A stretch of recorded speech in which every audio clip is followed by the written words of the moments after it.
Hey everybody, welcome back. This is episode 2 of our Rimworld Alpha 14 playthrough, in our new place, Arid Shrubland. I fast forwarded ever so slightly between the first episode and this one, just to see if anything interesting happened. And what do you know, a paramilitary agent named Stephen Wilcox calls me from nearby, so that's pretty cool. He's begging for safety and offers to join our colony. He's 50 years old. We're definitely going to offer him safety, and it will give us a chance to test out how our base defenses are coming along. So let's accept him, turn it down to slow play, and see where this guy is. There he is, Stephen. Oh, he's just jumped right in and he's beginning to bring some stuff back to our base. Cool. Alright, Stephen. I'm sending Elfwin back because I suppose the people who are chasing him are going to come from down there. Now, what you might see is I've changed ever so slightly the layout of their restrictions and what they're going to be doing with their time, everybody. Particularly Dan and Ronnie, I've noticed they're getting in really bad moods, so I've tried to give them more enjoyment. Doesn't seem to be working too great, so maybe someone can give me some tips on that. But right now, I'm just going to copy Elfwin and copy Elfwin and paste that over to Stephen. So he's got some sort of restrictions in his life. Not very nice of us, I know, but everyone needs rules, right? No. Alright, so what's this Stephen guy good at? Let's take a little look at him here. He's really good at shooting, melee, social. He's an optimist, and he's trigger happy. He's actually blooming skilled in everything. And his adulthood, he's a paramilitary agent. Awesome. So let's just go and equip him that peeler. Like I say, I think the enemies are going to be coming in from down here, but they don't seem to be just yet. Mental break. Sad wander. No! Yes, we have a heatwave. That's the other problem that we've got going on here. And just to top it all off, we've got 4 people coming armed to the teeth with weapons. Wow, that's really very kind of them to present that problem. Alright, let's get ready for the fight then. We're going to have 5 people for this. Not the 6th. We may even need to use our animals for this one. Alright, let's get everyone together. I'm really hoping the enemy are not going to come in from one of these walls. They might choose to break down one of our wooden walls. Let's keep our fingers crossed that they're going to come in from up there where we can see we've got some security traps laid down for them now. Alright, well, we've got 2 coming in this way. So this is not too bad. What we can do... Stephen. We need to get you to go and get that peeler again. What we can do is split up into 2 groups, I think. We'll get Ash and Crow on this guy. And Alfred skips. Then Elfwin and Dan Peters can welcome this guy with a hail of arrows. What's he doing? I'm shooting at my dog. Damn you, you'll never shoot at my dog. By the way, we've got a pregnant dog too. Which is pretty cool. Alright, so these guys are... look like they're going to go in around the top. Oh, Jesus. Someone's in a mental break. Dan Peters, no! Alright, let's keep our fingers crossed it all doesn't go to shit in a handbasket here. Alright, you guys, stab or nip. Yes, they've taken out him. Beautiful. Elfwin, run away so that Dan Peters doesn't attack you. Yes, they've killed him. Brilliant work, lads. Alright, everybody inside. We've got more people to deal with. Where are they? Oh, they've decided to flee. Oh, mate, we got away with that one quite nicely then. Okay, so what's the temperature out here? 51 degrees. 1 raid avoided. Sad wander as well. And we got some people here, so we might as well strip them and try to take all the clothes that they have. They've also... well, these 2 guys in particular are carrying weapons that we can make use of. We've got a pistol and a survival rifle. So... maybe Elfwin would prefer... what do we think? The survival rifle might go well with Elfwin, and Stephen, who didn't even take part in the raid, or defending the raid, can go and pick up the pistol. Lovely jubbly. We put that guy to be stripped, didn't we? Yeah, and there's some nice body armor that he's wearing as well, which will come in helpful. Although, 26%, not exactly great. Who's in a poor mood now? Ash and Crow. Sorry, mate. Off you go. Oh, bloody hell. Don't shoot Dan. Jesus Christ. What on earth are you doing, you crazy man? Oh, Jesus Christ. Gunshot to the torso. Oh, dearie me. Oh, Stephen's fleeing from Dan. I see. I wonder if there's any way we can, like, punch him out and then... yeah, that might work. Because we can need him in a medbay quickly. Lest he kind of bleed out, or at least get an infection. Okay, go on, lads. You duke it out. That's it, Elfwin. Well done. Rescue Dan Peters. Stephen can now go and get his pistol. Lovely, lovely. Yeah, the weather is not helping us here. Alfred Skips has got an injury. Heat stroke initial. Ashen Crow, yeah, you're going to be struggling out there in the heat as well. Hopefully that'll go soon. I mean, they're only in the initial stages of heat stroke, 14, 15%. There's really nothing you can do. I was actually looking on the Reddit forums, and there's, at this low level of tech that we have and stuff we have available, there's literally nothing we can do. You could try one thing, which is burying further or burrowing further into the mountain, but it's really not going to make that much difference. Perhaps double walling it, but it's maybe only going to change the temperature by 1 or 2 degrees, I think. So that is something we're just going to have to deal with for now. And we're nearly out of this lovely, lovely herbal medicine. Fingers crossed Dan Peters is going to be fine. It doesn't look like we've got any more bleeding injuries, so that's something good. And our base defenses, there they are. You didn't even need to see them in action. But essentially what I've got is 3 wooden deadfall traps, 5 of the steel ones, another 7 wooden, and eventually another 9. Oh dear, the phone's going off. Right, I'm going to have to go, guys. I will rejoin you in a second. Alrighty, welcome back, everybody. Sorry about that. The doorbell sometimes rings, and sometimes you got to answer it. Real life is a bummer and gets in the way of our epic gameplaying. Haha. Alright, so yeah, what are we currently doing? Yeah, we just rescued someone, didn't we? Stephen. So welcome to the colony, Stephen. If anyone wants to be named, if a subscriber wants to be this character in my game, please feel free to let me know. I would love to add you as one of our colonists. I think that would be pretty damn spiffing. But it looks like we got some injuries from that raid that we have to deal with also. Now, long term, excuse me, I'm not sure if I've talked about this yet, but long term, what I aim to do is build huts that the characters can live in around here. And I do think we need some gun turrets. There's a number of things we need to be aware of, which if you're a long-term Rimworld player, you'll know all about. There's things like toxic fallout, and if toxic fallout hits, then we're going to be screwed. We're actually going to be stuck indoors for the most part. I mean, I have worked out a strategy where I can allow people in and out depending on the severity of their build-up to the toxicity. But it's not ideal, and it can quickly send my colonists south in terms of their mood. Also, food could be an issue as well.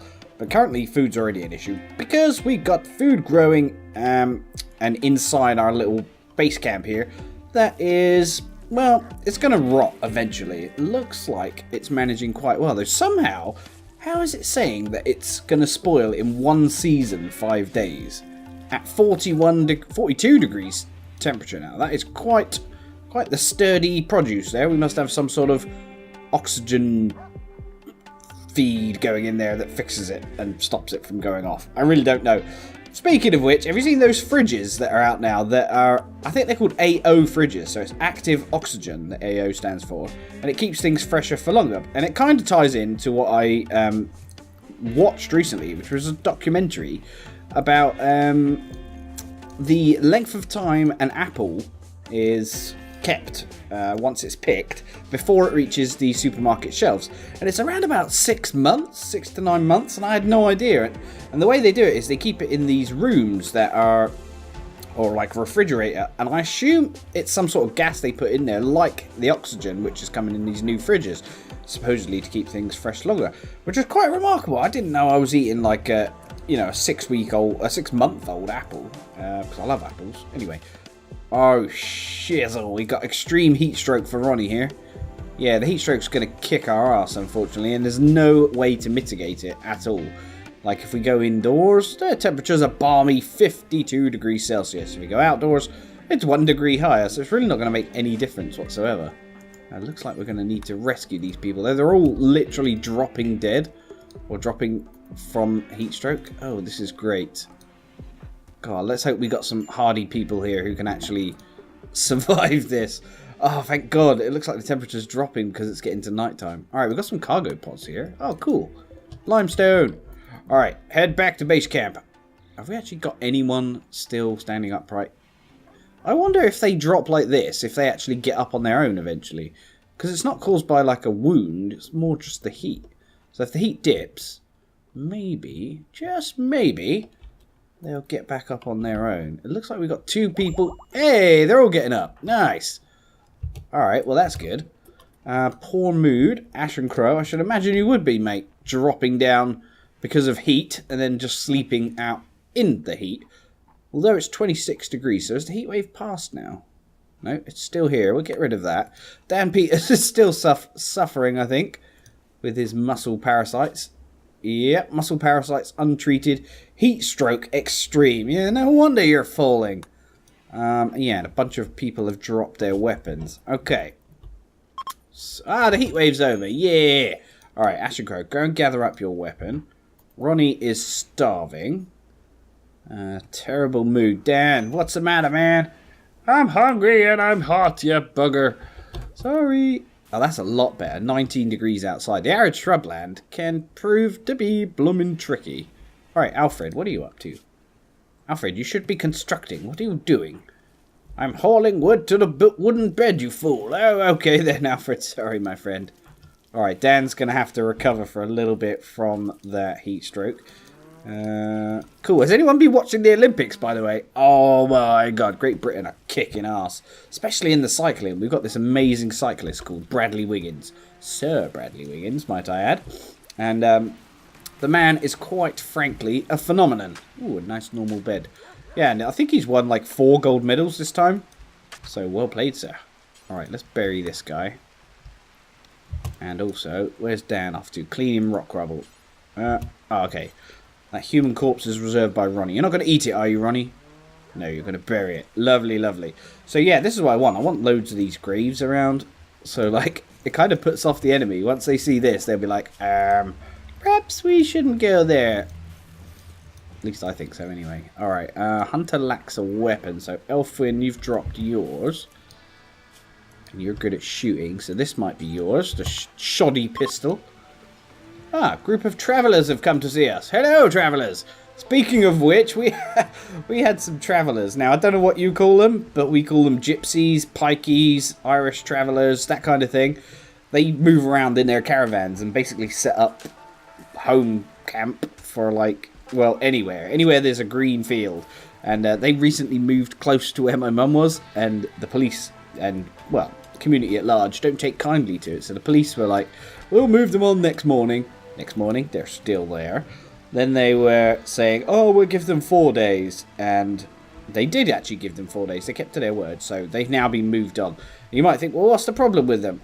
That's what I think. But they do actually do a lot of shopkeeping. There were some incidents, not shopkeeping, shoplifting. There were some incidents of shoplifting while they were here. So, you know, they do cause some problems. Alright, you know what I'm going to do? I'm going to start double layering my base now. We'll do it slowly like this. Come on, Alfred. There you go, mate. So he's going to go and grab a bunch of these from up here, which kindly dropped for me. Limestone blocks. Lovely, lovely. So it looks like we've survived another night. How's our base defense going with the deadfall traps? That's pretty good as well. Now, I was wondering... Alright, so let's say, like, one of these, this steel deadfall trap here gets set off. What happens when they try and reset it? I'm assuming they have to, like, walk over the top of these two, or whatever, to reset it. Now, surely that gives it a chance that, or there's going to be a chance that that's going to set off them. So, that's not really good, is it? So, I was thinking of, like, a plan of how to deal with that. And maybe I can, like, take out a few so they can actually get to the ones that are going to go off. I'm not quite sure how to handle that. So if anyone's got some tips, specifically you, as I suspect you're an expert in deadfall trap management. But anyone, if you want to commentate or let me know, that'd be great. But yeah, long term, I think we're going to need turrets to defend this base. Yeah, definitely. I'm slightly concerned about all these boomalopes who are here as well. Perhaps I ought to hunt them while they're here. Although that's just going to leave us a bunch of meat, which is probably going to rot. I see. Alright, well, we're currently researching electricity at quite a good rate of speed there. And I believe that will... No, that won't allow us to generate air conditioning, will it? Or make air conditioners. I think we need to go... There it is. There's air conditioning. Ah, well, not to worry. Alright, Alfred, what are you up to, mate? Building that wall. Good, good. Yeah, the more barriers we can put between us and the enemy trying to get us, it's got to be a good thing, right? And I don't think these deadfall traps are going to be enough. Oh, look, a lovely plague-carrying rat. Hello, sir. Welcome to my colony. You will provide me with food eventually, should the need arise. Hey, what are you doing, doggy? I was thinking, do you think we need to have like a special zone for the doggies? Probably not yet, but eventually when we need to do more food management, it might be better to keep them kind of separated. You know what I might do as well is get another little torch lamp in here because we can't really see what's going on. I built that there. It's so bright here in this room. Oh, I'm going to sneeze. Oh, bless me. Kind of stifled it. Hopefully I didn't ruin the microphone too badly. Oh, wow. Look at that table with 2 chairs there. And a new day breaks upon the Reinstein Colony. Dan Peters is in the mine, chipping away at God knows what. Granite. Ah, I see. Granite's going to be pretty cool, actually. I think I'm going to try and make quite a lot of the walling, the perimeter wall around my base out of that. Hey, there's a survival rifle up here. Whose is that? Is that Dan's? Shooting 2. Ah, Ronnie's not got a weapon either. Aha. Ashen Crow, no. Elfwin. I'm going to give the survival rifle to Elfwin, I think. Ah, and then Stephen doesn't have a weapon. That was probably Stephen's then. Oh well, we'll get Stephen to pick up the pistol. And then we need to start finding Ronnie's weapon. What have you done with your weapon, Ronnie? How about you have the jade knife? And then Dan Peters. He's better at shooting. Let's give him the short bow. And Ashen Crow's still tooled up. Alfred Skips, no! How about we give you the peeler? No, that's going to make you unhappy. Ah, lovely wooden spear. What will be good long term is if we can make a smithing bench so that we can actually make our own weapons. Unless, before that happens, we get like a big raid. And then with the big raid, we might get some weapons from the enemy there. Hey, what's this? An ostrich! Cool! I want an ostrich. Can you like train them? Intermediate. I might try and tame him anyway. Never had an ostrich before. I think you can get polar bears now, actually, in the winter, the more colder climates. Which sounds pretty damn cool. Oh, there's that rhino. There's a big rhino. You know what? I'm actually not going to tame him, lest he goes berserk and starts, like, killing us. But long term, that would be pretty awesome to have a rhino in my team. Can you imagine if I had, like, a whole army of rhinos? No, you know what? I'm going to leave it as taming him.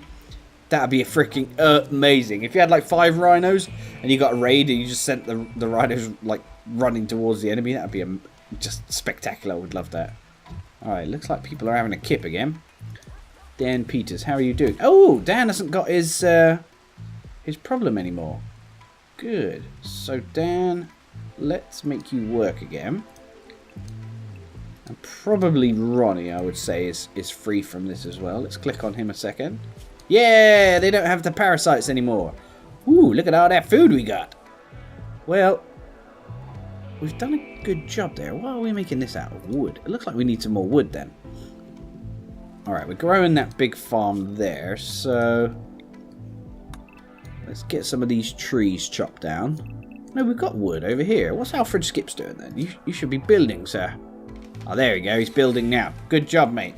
Alright, I think it's time we ought to begin making their own little huts. Because they're probably going to get annoyed being in the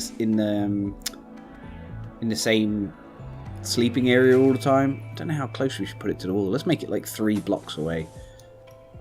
I think we can make them quite sizable. Let's make it 1 more block big.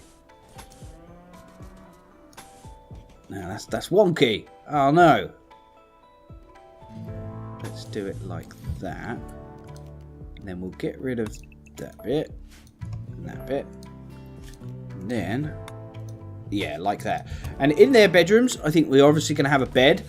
Then we're going to put probably eventually a statue, but I'm going to put like a plant pot and some lights in there.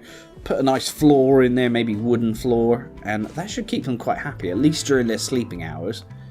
Let's see what's going on over here. So we've got a butcher table, stove, and Dan is mining furiously again. Well done, mate. If we keep a big load of steel handy...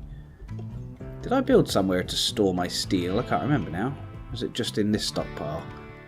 Aha, it's here. We can actually make this stockpile bigger now. There we go. Yeah, so steel... I'm sure I was storing it in here, wasn't I? Let's have a look. Raw resources, yeah, steel and silver. So basically, to stop it being stored in here, let's put a little cross in that. Then they'll transfer it over to there. Now, I just want to see how our food is doing while I speed up the game. Still says 2 seasons, 1 season. But the meals say 3 days. That's weird. I wonder how the food's keeping so well. 13 days. I suppose the temperature's only 23. The higher the temperature, the less time the food will be fresh, I guess. You know what I'm going to do? I'm going to put a little piece of wood in here to act as like a column for support so the roof doesn't collapse on us all. We're doing quite well. We don't seem to be getting any notifications that anyone's annoyed. Ooh, we got a mad animal though. A local rat. He's like, I've got the plague. I'm going to give it to you. But thankfully, he's just wandering. He's decided he's not angry after all. He's quite calm and pleasant. You know what I'm going to do as well? I'm going to set some more food to be grown. Just in case. Like I said, like if we do get a big event where we can't grow food for ages, then that's going to be a big issue. So, yeah, we'll make potatoes, I guess. Because potatoes seem to last the longest, looking at my stockpile down here. How's our little room doing? Beautiful. So we've built one of our colonists' houses. We'll put the bed just there. Now, I'll show you how I'm going to decorate them. What we're going to do is get a little plant pot, put that in the corner. I think that adds to the beauty of the room. I would assume, anyway. We'll put that there. Then once we've done that, we won't bother with the flooring just yet. My priority is to get them housed first, most of them. And then we'll work on beautifying. We've made that too wide. Then we'll work on beautifying them by giving them a floor and stuff. On a side note, in case no one's ever noticed this, have you, like floors, let's say like this rock floor here, if you polish that, it gets a beauty of 3. But if you add, like, even gold tiles, I think, or at least from my experience, like granite tiles or limestone tiles, it only gets a beauty of 2, which is really stupid. I don't know why that is. So polished rock floor is more beautiful than building your own floor tiles. Just tell that to one of the big, you know, construction firm companies who are trying to sell you tiles all the time. Just say, nah, mate, I'm just going to polish the floor. It'll be fine. It doesn't really make sense, but there we are. You know what I'm going to do as well is, if I can, deconstruct some of these and then get some more of these deadfall traps built here. Might just leave a little gap like so. And I wonder if that will work. Maybe we'll move that one. Because my thinking is, how are they going to rearm that one? But you never know. They might have ways and means. We'll soon find out, I guess. Alright, we've nearly got 2 bedrooms built. Beautiful. That will cheer up some of my bedraggled colonists. Right, what's Ronnie up to? Ronnie's hauling silver. Good. Elfwin harvesting poplar tree. Good. Keep the wood coming in. Ashen Crow's still just standing outside researching. Did we even give him a chair? We didn't. He's probably really uncomfortable. Comfort is gained by sitting in or sleeping on comfortable furniture. You know what? To try and placate poor old Ashen Crow, who's been standing there for days on end researching this electricity, I'll give him a little chair. And all is calm as they go to sleep. Look at that. Beautiful. Alright, I think that about wraps up this episode then. Hopefully I've got the timing right. Quite a peaceful episode. I imagine very soon Randy Random's going to start chucking things at me. So hopefully you'll join me for the next episode and beyond. In the meantime, have a great day. Thank you ever so much for watching. Please click the like button. It helps me move up the search engine results and gain popularity for the channel. So it's all good for us. All good for me, all good for you, because it means more people for you to talk to. Anyway, take care. I'll see you very soon. Bye-bye.